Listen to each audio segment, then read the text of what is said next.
Assalamualaikum warahmatullahi wabarakatuh. Hai teman-teman, bagaimana kabarnya?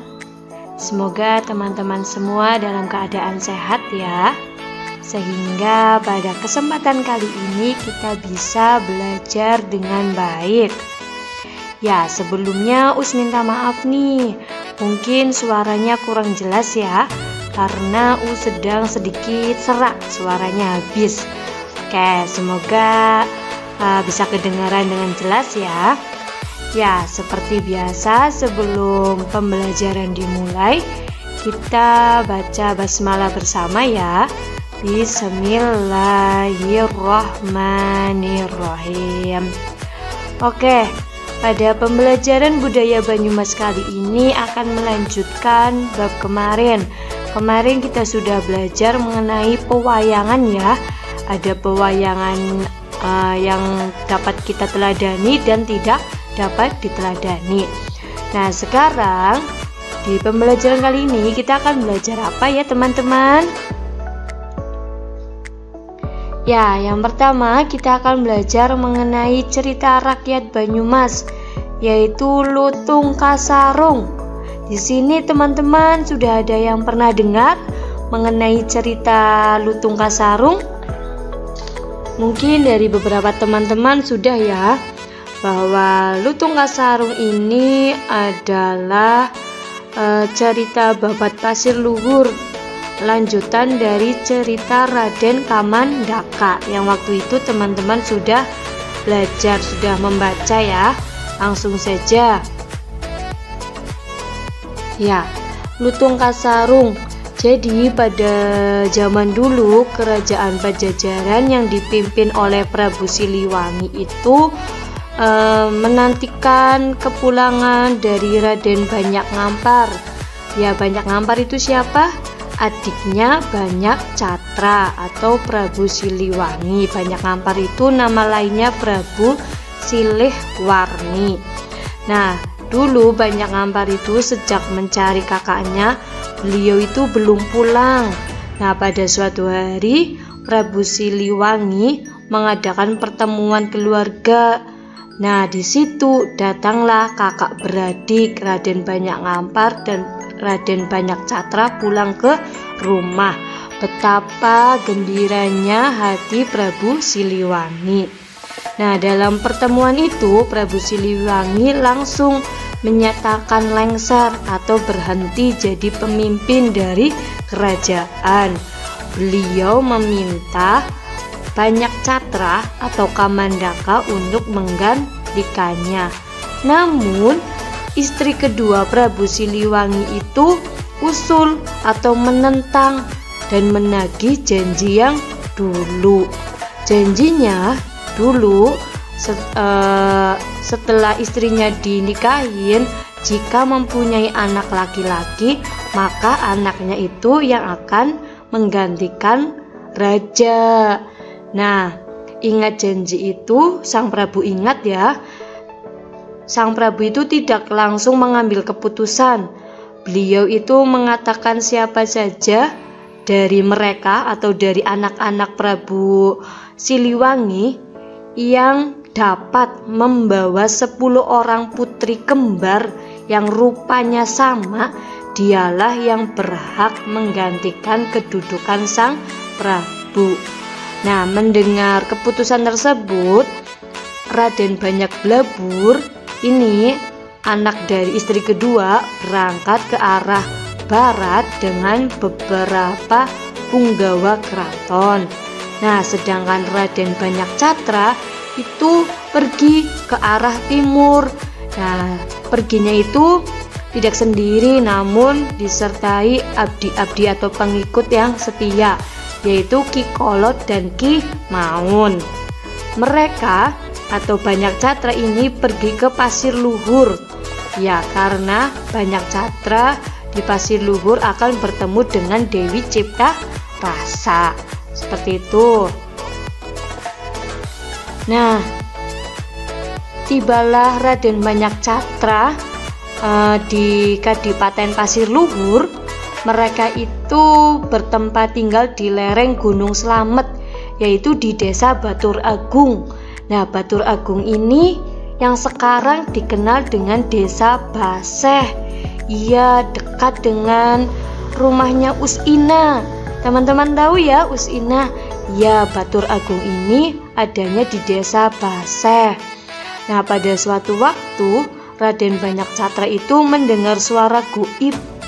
Iya, dia mendengar bahwa supaya pindah ke Sawangan, tempat bertemunya Sungai Logawa dan Sungai Mengaji. Di sana Raden Banyak Catra itu bersemedi dan memohon petunjuk kepada Tuhan. Nah, dengan tempat bersemedi itu maka dinamakan Desa Kebumen. Nah, setelah beberapa bersemedi, Banyak Catra itu mendapat wasiat berupa pakaian. Nah, jika pakaian itu dipakai, maka Raden Banyak Catra itu bisa berubah menjadi lutung. Tahu lutung? Lutung itu kera yang berbulu hitam. Ya. Nah, Raden Kamandaka atau Raden Banyak Catra ini menyuruh pengikutnya atau abdinya yang bernama Ki Kolo dan Ki Maung untuk mengabdi ke Pasir Luhur. Tujuannya untuk mengetahui apakah Dewi Ciptarasa masih setia kepada Kamandaka. Dua orang ini diterima sebagai juru taman dan tukang kebun. Mereka ini menyamar.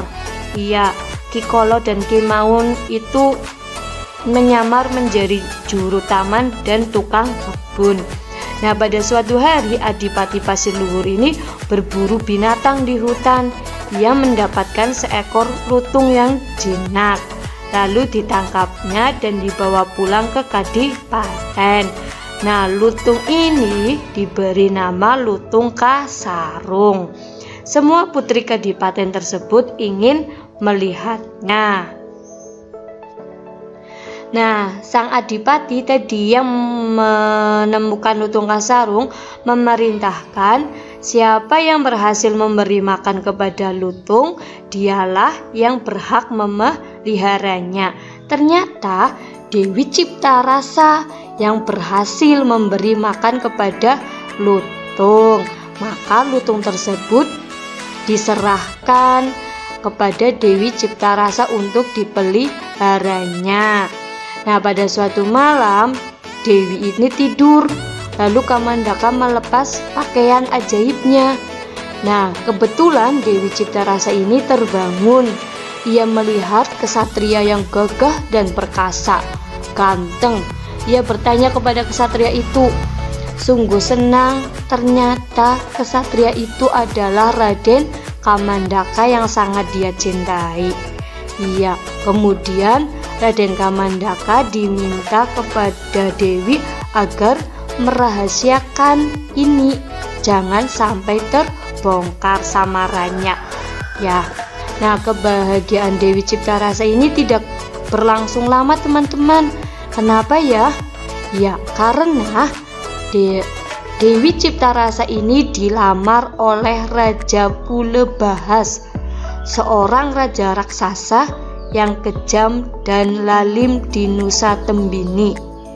Nah, hal ini dikatakan kepada Lutung Kasarung. Dewi Ciptarasa ini curhat kepada Lutung Kasarung bahwa ada yang melamarnya.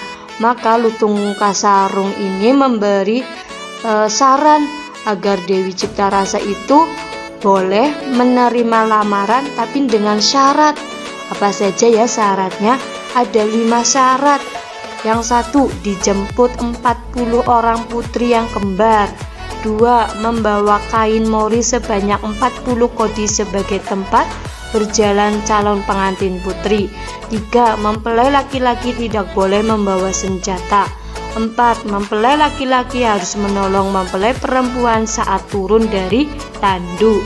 5, tempat pertemuan pengantin di perempatan Jalan Kadipaten Pasir Luhur. Itu adalah saran dari Lutung Kasarung agar Dewi Ciptarasa menyampaikannya kepada sang calon mempelai. Seperti itu.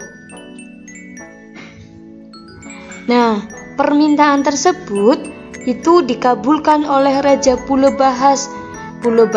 Raja Pulebahas langsung mengiyakan, siap, sanggup. Nah, pada saat itu telah ditentukan Raja Pulebahas membawa semua yang diminta oleh Dewi Cipta Rasa. Ketika Raja Pulebahas akan menolong Dewi Cipta Rasa, lutung Kasarung ini meloncat dari tandu dan menikam Raja Pulebahas sampai mati. Nah, acaranya itu langsung menjadi kacau. Prajurit Nusa Tembini itu sangat marah, tetapi mereka tidak membawa senjata. Kenapa? Karena tadi sebelum itu Dewi Cipta Rasa sudah memberi syarat kan bahwa prajuritnya itu tidak boleh membawa senjata, sehingga prajuritnya itu dapat dihalau oleh lutung Kasarung. Nah, prajurit Nusa Tembini mengancam akan menyerang Pasir Luhur. Sang adipati bingung dan gelisah. Setelah mendapatkan penjelasan dari putrinya bahwa yang dapat mengatasi masalah itu adalah Pangeran Pati Pajajaran, sang Prabu tenang kembali. Akhirnya Dewi Cipta Rasa resmi dinikahkan dengan Pangeran Pati atau Banyak Catra. Jadi sesuai ya, Dewi Cipta Rasa menikah dengan Raden Kamandaka. Setelah pernikahan, Raden Banyak Catra mohon izin untuk pulang ke Pajajaran memenuhi janji ayahnya. Setelah mendapat izin, mereka berdua beserta abdinya berangkat ke Pajajaran. Ke-40 putri kembar pun ikut serta pulang ke Pajajaran. Setelah sampai di Pajajaran, Raden Banyak Catra menyerahkan hasil sayembara. Nah, demikian juga Raden Banyak Blabur. Ya, kedua-duanya lulus, tetapi sang Prabu Siliwangi mengangkat Banyak Blabur karena Banyak Catra terdapat cacat di lambung akibat kena patrem adiknya waktu menyabung ayam dulu. Masih ingat yang waktu Banyak Catra dan Banyak Ngampar itu bertarung? Ya.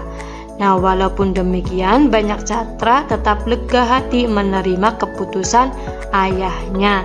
Jadi setelah mereka bersayembara, ternyata yang diangkat menjadi raja atau menggantikan Prabu Siliwangi itu adalah Banyak Blabur ya teman-teman. Nah, tidak lama kemudian datanglah utusan dari Pasir Luhur melaporkan kepada Raden Banyak Catra bahwa Kadipaten Pasir Luhur akan diserbu oleh prajurit Nusa Tembini. Prajurit Nusa Tembini ini dendam, ingin membalas. Ya, prajurit itu dipimpin oleh Adipati Jurang Bahas, pengganti Pulebahas. Raden Banyak Catra beserta istrinya dan adiknya minta izin ke Pasir Luhur. Mereka diikuti oleh prajurit Pajajaran. Setibanya di Pasir Luhur, segera terjadilah pertempuran sengit. Ya, mereka saling baku hantam.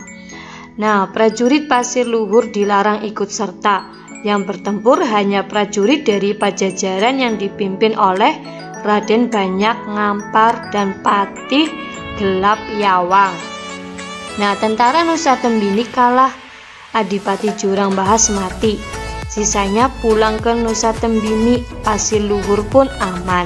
Dengan berakhirnya perang itu, kepercayaan Adipati Pasir Luhur kepada Raden Banyak Catra makin besar.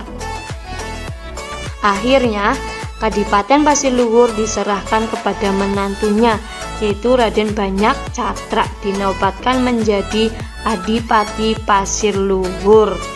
Jadi walaupun Raden Banyak Catra tidak bisa menggantikan pemimpin di tempat tinggalnya, tapi beliau malah menjadi adipati di Pasir Luhur, tempat tinggalnya Dewi Cipta Rasa.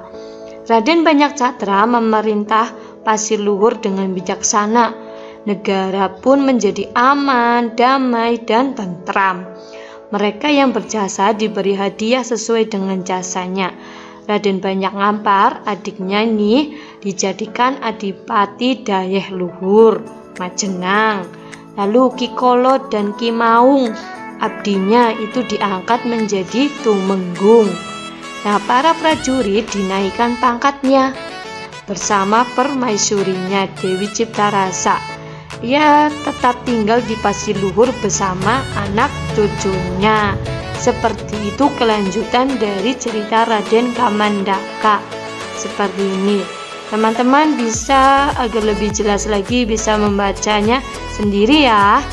Itu kita lanjut ya. Nah, dari cerita ini kita juga bisa menyambung ke lahirnya nama Banyumas. Ya, bahwa dulu itu Adipati Wirasaba yang bernama Warga Utama I memerintahkan rakyat Kadipaten Wirasaba dengan arif dan bijaksana. Nah, keberhasilan dalam menjalankan pemerintahan membuat rakyat Kadipaten Wirasaba hidup makmur, aman, dan damai. Nah, sepeninggal Raden Warga Utama I, kedudukan digantikan oleh menantunya Raden Bagus Mangun atau Raden Semangun, atau yang disebut juga dengan Joko Kaiman, putra Banyak Cotro. Oh, berarti Raden Joko Kaiman atau Raden Semangun ini anaknya dari putra Banyak Catra atau Kamandaka ya. Nah, Raden Bagus Mangun ini disebut dengan Raden Warga Utama II. Ya, ini adalah asal-usul dari lahirnya nama Banyumas ya teman-teman. Lanjut. Nah, dari Adipati Warga Utama II ini membagi tanah Kadipaten Wirasaba menjadi 4 bagian untuk diserahkan kepada 4 orang putranya, karena Adipati Warga Utama II ini mempunyai 4 putra. Nah, sejak membagikan 4 bagian ya bagian tanah itu, maka adipati ini dikenal dengan sebutan Adipati Merapat. Artinya adipati yang membagi 4. Jadi jika teman-teman ditanya kenapa Adipati Warga Utama II ini disebut dengan Adipati Merapat, karena Adipati Warga Utama itu sudah membagi tanah Kadipaten Wirasaba menjadi 4 bagian. Nah, 4 daerah ini dikenal dengan istilah Catur Tunggal. Catur Tunggal ini terdiri dari Purbalingga, Banjarnegara, Cilacap, dan Banyumas. Teman-teman tahu kata Banyumas itu berasal dari kata banyu dan mas. Banyu itu artinya air dan mas artinya emas. Mas seperti perhiasan ya, logam mulia. Nah, secara singkat ada 4 versi atau 4 macam cerita asal-usul Banyumas. Mau tahu? Oke, kita bahas satu persatu ya.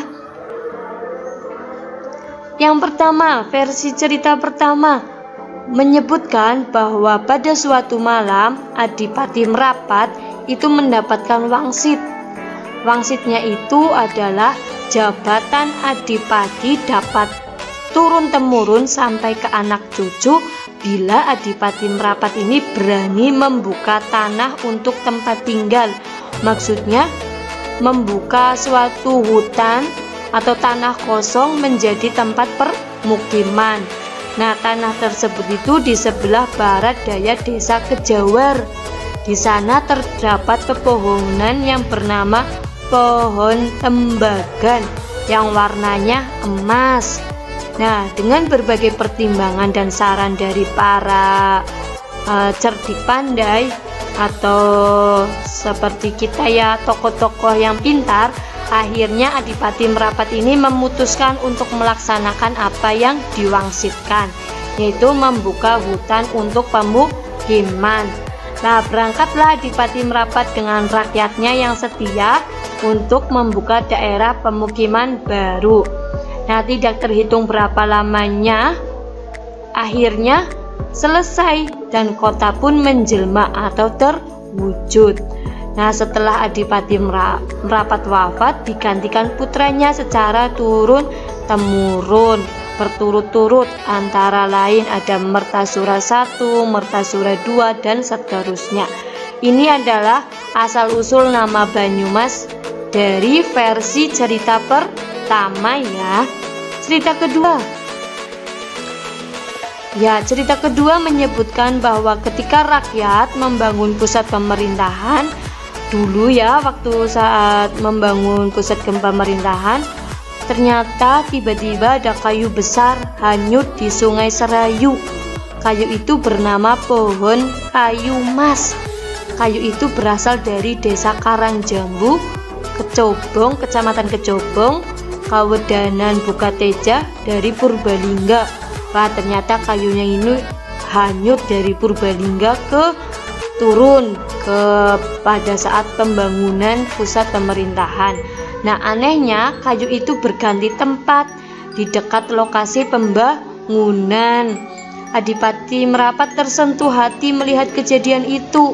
Aneh, tapi tersentuh hatinya. Lalu diambillah kayu tersebut.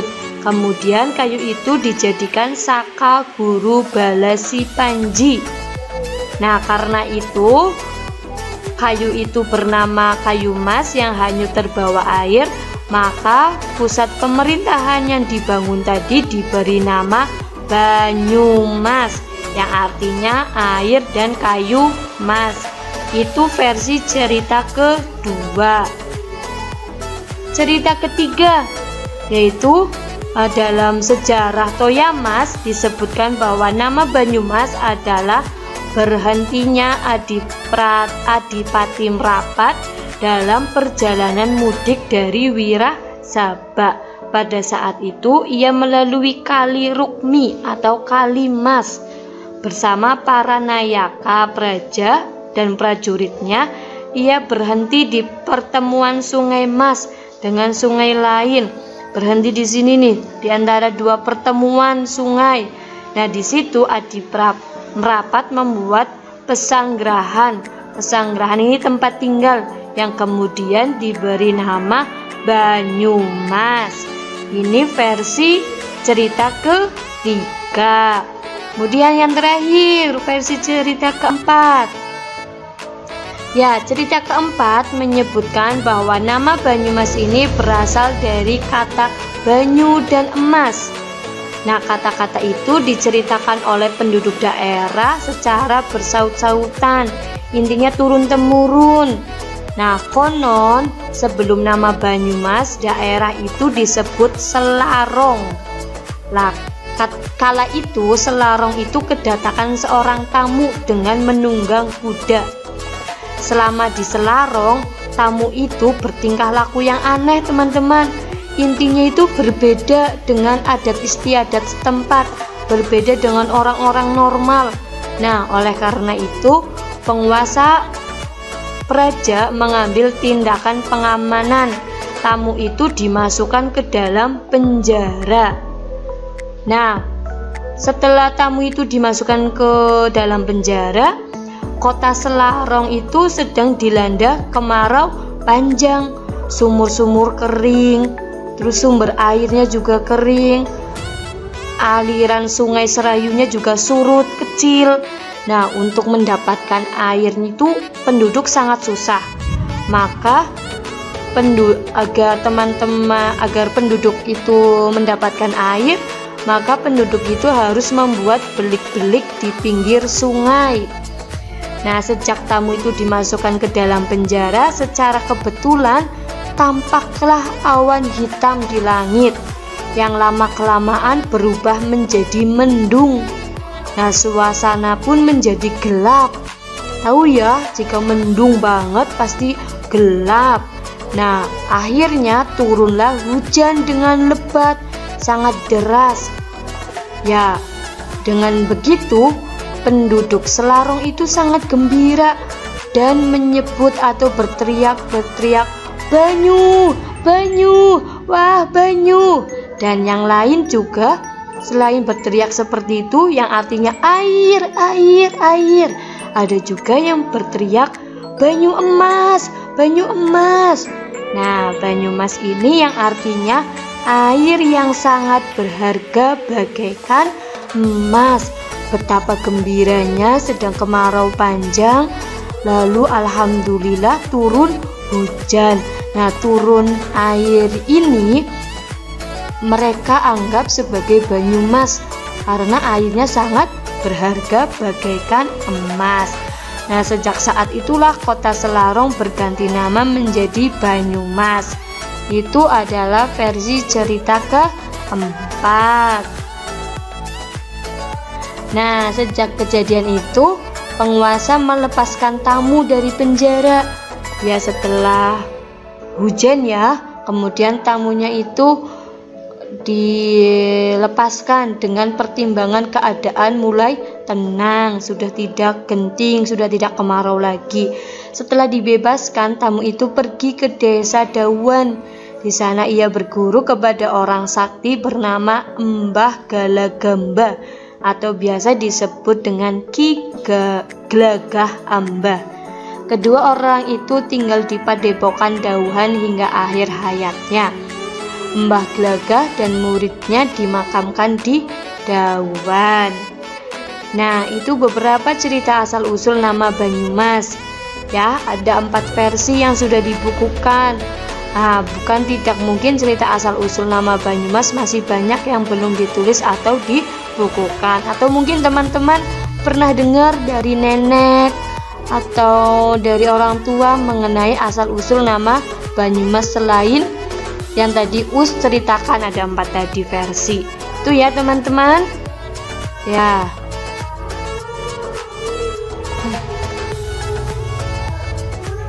Ya. Kemudian hari jadi Kabupaten Banyumas. Adanya Kabupaten Banyumas itu tidak lepas dari kebijakan Raden Joko Kaiman atau Raden Warga Utama II. Jadi ya, anaknya dari Banyak Cotro atau Raden Kamandaka yang membagi Kadipaten Wirasaba menjadi 4 bagian. Salah satunya itu Banyumas. Oleh karena itu, hari jadi Kabupaten Banyumas didasarkan pada hari diangkatnya Raden Joko Kaiman menjadi Adipati Wirasaba ke-7.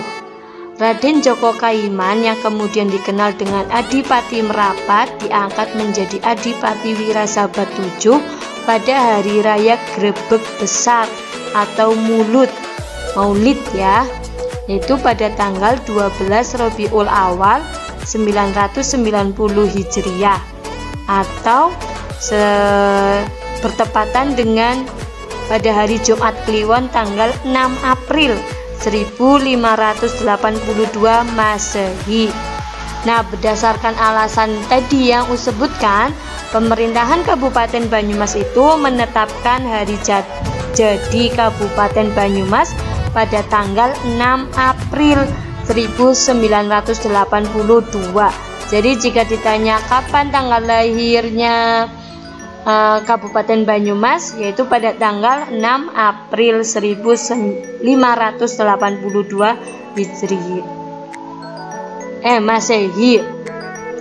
Nah, hari tersebut itu dikukuhkan dengan peraturan daerah nomor 2 tahun 1980 itu mengenai hari jadi Kabupaten Banyumas. Ya, alhamdulillah selesai teman-teman. Bagaimana? Itu mengenai cerita rakyat Lutung Kasarung. Kemudian kita belajar juga mengenai asal-usul nama Banyumas. Kemudian kita tahu mengenai hari jadinya Kabupaten Banyumas ya. Ya, agar lebih paham teman-teman mungkin bisa membaca di PowerPoint-nya jika Us kurang jelas. Sekali lagi Us minta maaf karena suaranya sedang serak ya. Minta maaf sebesar-besarnya. Ya, sebelum Us akhiri kita baca bacaan hamdalah bersama ya. Alhamdulillahirabbil alamin. Oke, dari Us cukup sekian. Terima kasih atas perhatiannya teman-teman. Ya, selalu ingatkan tetap rajin belajar, jaga kesehatan, dan tetap rajin beribadah. Oke, semangat terus ya. Terima kasih. Wassalamualaikum warahmatullahi wabarakatuh.